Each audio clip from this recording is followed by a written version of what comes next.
பரிசுத்தவான், அவங்க ஏஞ்சல்.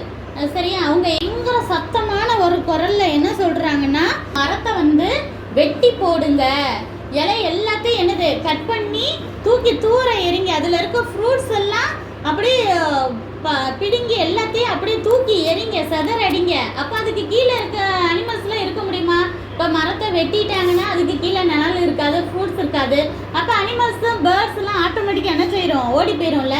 அந்த மாதிரி பண்ணுங்க அப்படின்னு சொல்லிட்டு அந்த ஏஞ்சல் வந்து சத்தமாக சொல்கிறாங்களாம்.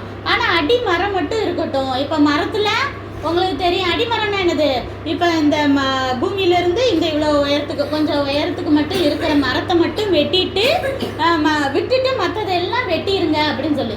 ஏன்னா இப்போ அடிமரம் மட்டும் இருந்தால் என்ன ஆகும், திரும்ப கொஞ்ச நாளில் தழுக்க ஆரம்பிச்சோம், அப்படித்தானே? ஆனால் மேலே இருக்கிறதெல்லாம் வெட்டிட்டா கொஞ்சம் இது அனிமல்ஸ்லாம் ஓடி போயிடும். அந்த மாதிரி போகட்டும், ஆனால் அடிமரம் மட்டும் இருக்கட்டும் சொல்கிறாரு.